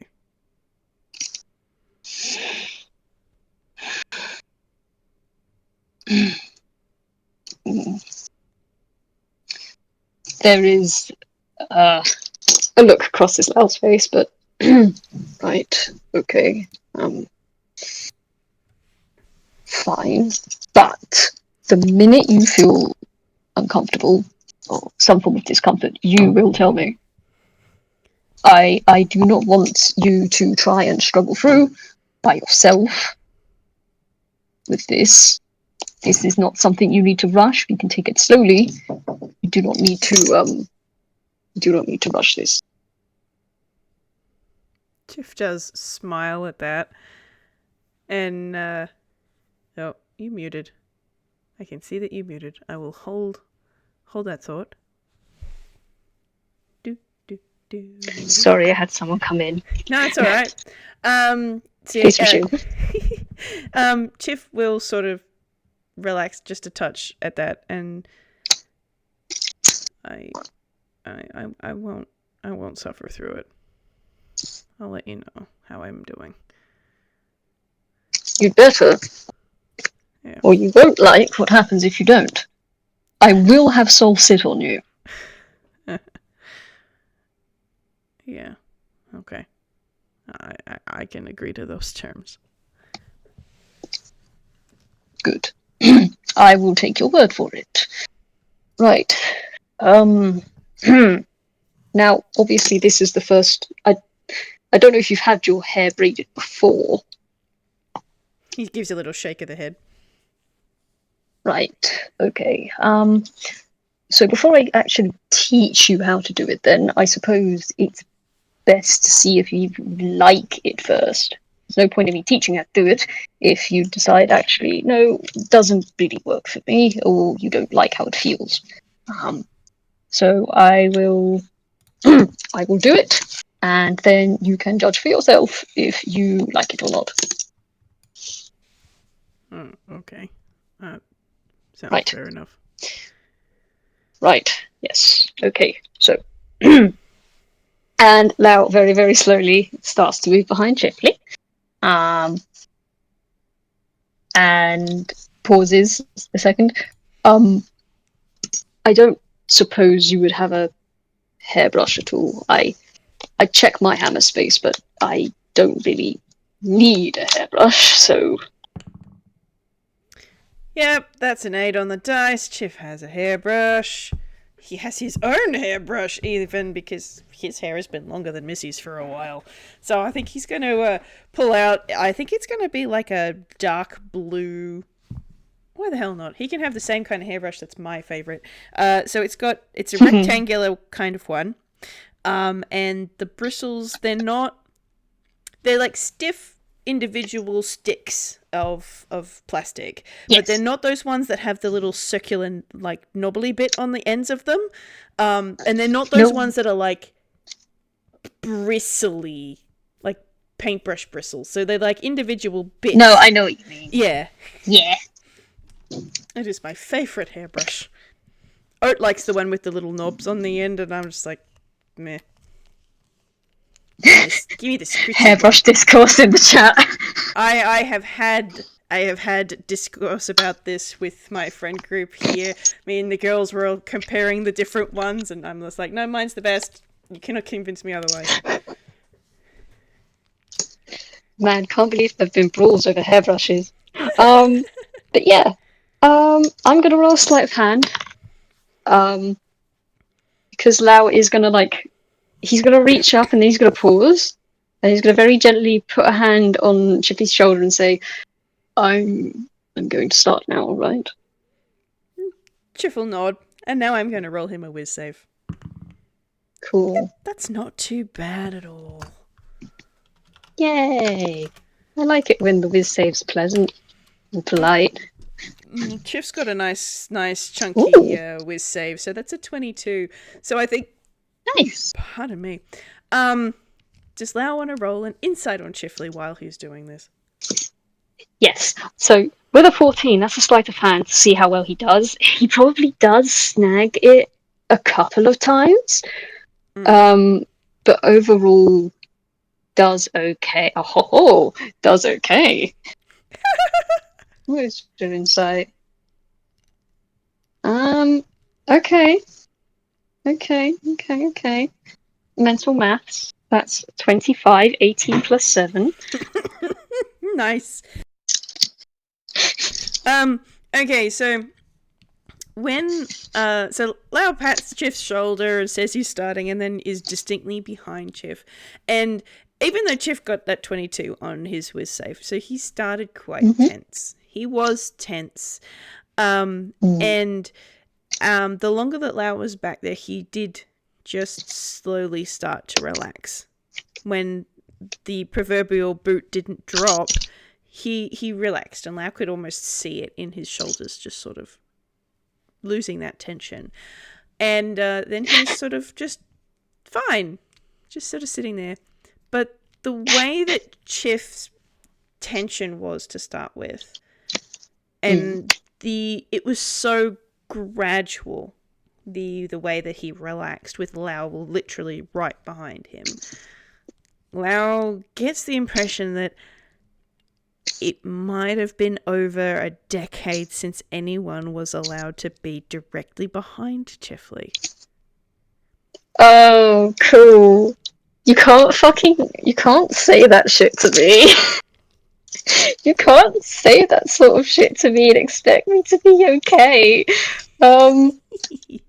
Hey, I'm just going to add a little detail, because, hey, Chifley, I think as you get more and more relaxed, Lau is probably going to absent-mindedly start just, like, rubbing your shoulder. He does not know he's doing this.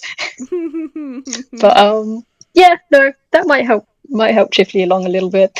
But yes, eventually, brushing time is done, and Lau sighs and puts the brush down on the table, gently, and... Right, okay, so hair's brushed. Now it is a matter of now it's a matter of braiding, right? So I am going to be sorting your hair into 3 different strands, and then and then doing it up. So again, let me know if you feel uncomfortable. Chif will just sort of nod. He's smiling though. Right. I do mean it. You had better tell me, Chifley. I will. Okay. All right. Well. Right. Let's begin then. And he begins, and I'm gonna roll him another sleight of hand. Oh my fucking god. Oh no. Oh, Chifley, my boy. Is it bad? It's a fucking 3 on the dice. Oh, roll it with advantage. Roll it with advantage. Watch me get a 1. Watch me get a 1. Watch me get a 1. It's not a 1, but it's not much better. Oh, we tried. We tried. I'm gonna be nice and say we don't tug Chifley's hair all over the place, or at least cause him any injury or pain. However, you do hear a lot of muttering from Lau as he, like, you feel like parts of your hair getting tighter, and then you hear Lau just say, "Wait, fuck no. Oh shit, let me just..." And then he undoes it, and then he redoes it again, and then you hear just like, "Fucking shit, no." And he just It's undoes not a it, matter of it redoes it being again. a bad braid. It's a matter of it takes him fucking forever. You are sitting here for so long. You probably have like a stiff back and shoulders by the time Lau's actually got the bloody braid sorted. That's fine. This is when I put the art in the chat. Oh yeah, art time. Give us that sweet, sweet, pretty art. Oh, thank you. Oh my fucking god! I'm not gonna get over this. I'm not gonna get over this. I'm not gonna be over this. It's so good and cute, and I love it. Holds them so gently. It is so cute. But yes, it takes a fucking while. Like, it actually probably takes him over half an hour, or like at least around half an hour to get this done. But he finally stops with a sigh and slowly lets go of your hair with one hand and then shakes his other hand out and is like, right, okay, I think I have it sorted. Shit. Chifley, do you have a... Wait, no, hang on, just a moment. And you're gonna hear like a rustling noise. And Lau, you're gonna hear a rustling noise and like a snap, and then Lau is gonna wrap something around the end of your hair with a slight tug. And then you're gonna... Oh god, yeah, he'd do this. You're gonna get a hand reach the top of your head and like slowly like pull back and down. And then he's gonna flick the end of the braid around your shoulders and tap you on the shoulder, say, "Right, I think we're all done." Mm-hmm. Chif was sort of getting a bit stiff, but like at the same time, he kind of didn't really want to move any because like he was already in a little bit of a precarious situation in terms of there is a person directly behind me, and this is a very new experience. But also, this isn't dreadful. I don't hate this. Also, I think Chif might really like having his hair played with, so he's like, this is fine. I can just stay here like this. It's no problem. But he will sort of put a hand up to like the back of his head and then just follow the braid down and then over his shoulder, and then sort of flick up the ends, which have the little white tips to them. And he's got this really funny little smile on his face, like, and he'll do that a few times, just sort of, you know, like when you get your fresh haircut and you just sort of keep touching it. Yes. New sensation. Yeah, basically, he's kind of doing that.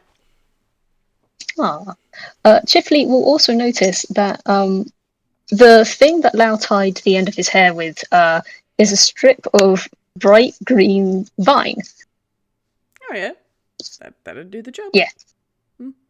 Yeah. So yeah, there's just a nice bright green strip at the end of your hair too. Lovely. He's gonna smile and then turn on the chair a bit so he can look at Lau and then, thank you. I really like it. Does it look okay? It looks fine. Well, I'll admit I could have done better, and I think I'm going to need a bit more practice, considering that took far longer than it should have. But, well, it looks all right. He's going to run his hand down the braid again and then just sort of flick it back over his shoulder so that it hangs down. And then he's just going to kind of reach a hand around to feel where the tip of it is. Like, I don't think I really appreciated how long my hair was. So I don't think you have anything to worry about with how long that took. I have a lot of hair. You do have a lot of hair. Not the longest I've ever seen it. There is a man from my clan who has their hair so long they can wrap it around their waist twice and still have room for extra. That is. They use it as a sort of belt, actually. It's quite fun. Huh. Well, to each their own, I suppose.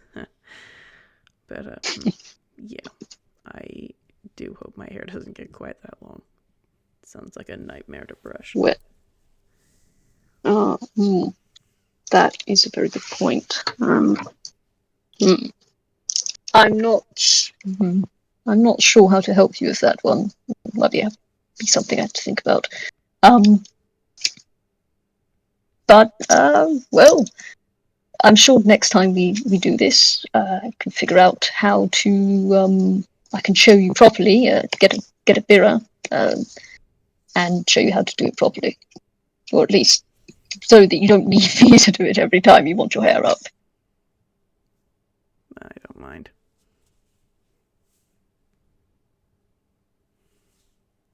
Well, you say that now, but well, I'm sure there are going to be days where you need to get somewhere very quickly, and I'm not around, and you just want something.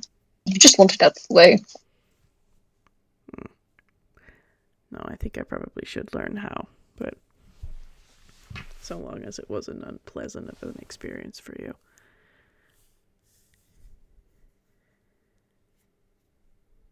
I did not hear that last part. He said, so long as it's not unpleasant. Well, I wouldn't want to teach you anything unpleasant, especially when it comes to taking care of yourself. And I know you've got all sorts of opinions about me taking care of myself. You're damn fucking right, I do. You've been to be fair, you've been doing a lot better, but yes, you are doing a lot better.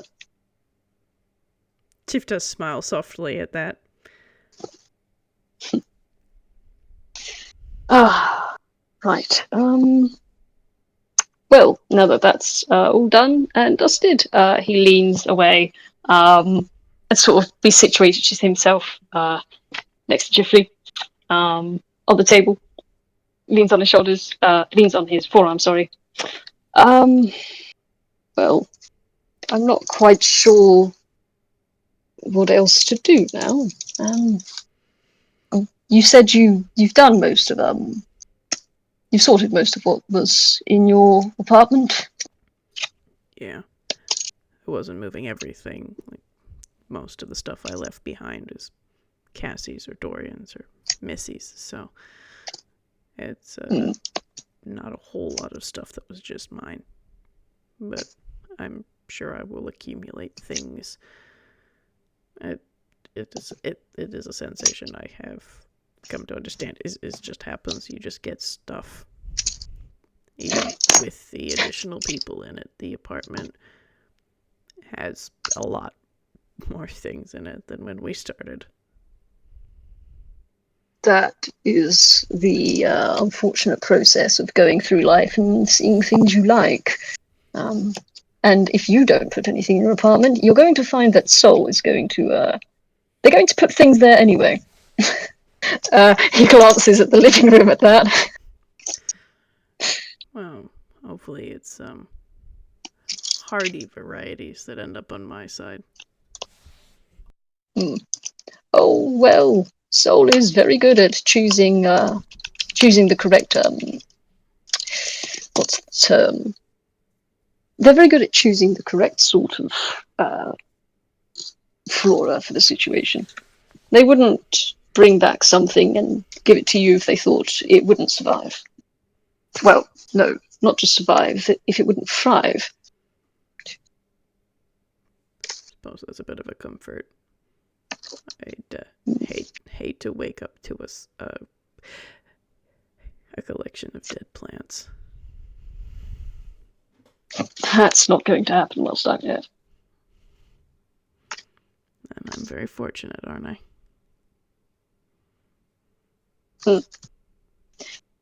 Now, blinks. I suppose so. He does not know how to respond to that. He's just sort of staring owlishly and blinking. Dear. Chip's just kind of got this little fond smile. He's just like, yeah, I am fortunate.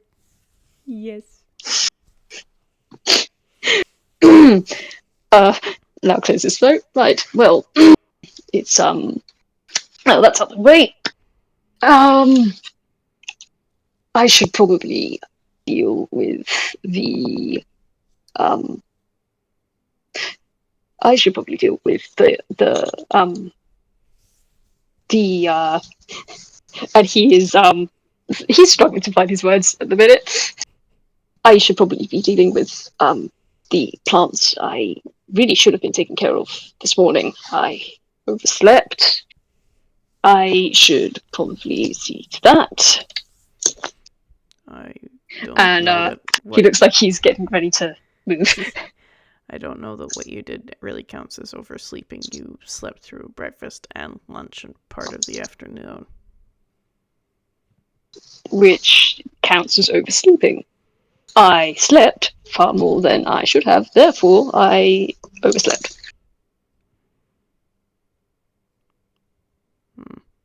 Suppose. Yes. Anyhow, and he is gonna push himself away from the table. And he is going to look at the table and then look at Chifley and then look around just, well, I am just going to check on the I probably should start in the living room first and make my way up, but no, I should go up first and let they've been exposed to the elements a bit more. And you can tell he's kind of zoning he's zoning into his gardener mode. Which is mostly mumbling to himself, and ticking things off in a list. Do you want to roll an insight on Chifley? I'm going to roll with disadvantage because he is thinking about plants. Oh my fucking god! Actually, no, fuck it. You know how I said disadvantage? Mm-hmm. I'm gonna disregard that because I got a nat 20. So. Oh. Okay. Wonderful. Listen, we go with one of the extremes. It's either really, really good or really, really bad. Okay. Okay, so Lau might have noticed this phenomenon around Chifley occasionally, but Chif does have sometimes, like, he's always got the whole cold thing going on, but occasionally the soundtrack is audible to other people around Chifley.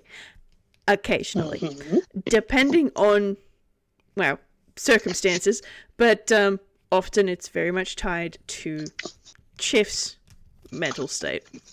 And while his hair hasn't changed colour, it's still only got the very light white tips at the ends. He has, like, as Lau is, like, trailing off into thinking about, I've got to do this for this plant and this for that plant, he then sort of look back at Chifley, and there's just this sort of little trill of violin, and it's not quite a flute, but it's some sort of woodwind, maybe, that just sort of touches the very back of Lau's perception. And Lau, you can tell that Chifley's thinking about saying something, like, he's got this look about him that he is debating saying something, doing something. It's like basically consuming every part of his thought process is this particular thing that he's thinking about. His CPU is overclocked. So Lau is going to pause. He's going to look back, and he's going to tilt his head in a familiar manner. Chifley, unless is there something else you needed from me? He's going to sort of jolt a bit and blush. I'm going to roll off that nat 20. That blush, that blush has been present a few times today. And you know what? I think it's been present a few times in the past as well when they've been hanging out. But Chif just he goes sort of stiff, and then, like, you can see he sort of forces his shoulders down as if he's trying to be relaxed, but he's clearly not. And he just sort of goes, I was wondering if I could do something.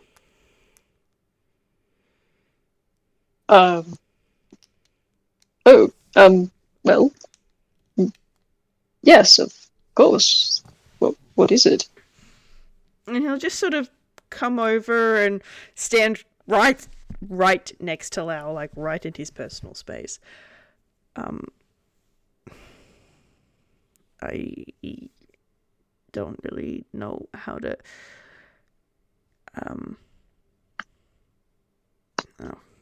maybe I'll just... And he's blushing darker and darker, and then he just goes, maybe I'll just do it. And do what? And then he just sort of leans in,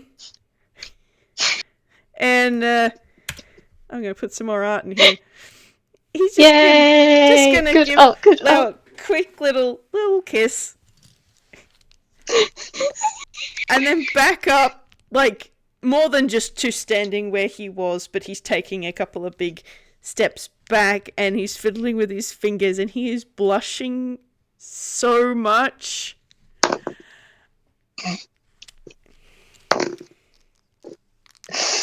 Cool. Okay. Lau is just sitting there, blinks,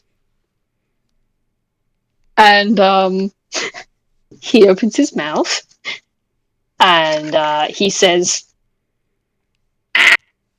he says, ah. Specifically, he kind of makes a croaking noise, like a crow. And you can see there is a flush to his skin, and he opens his mouth, lifts up a finger, closes his mouth, crawls up his finger, looks at Chifley, and unfortunately on the dice,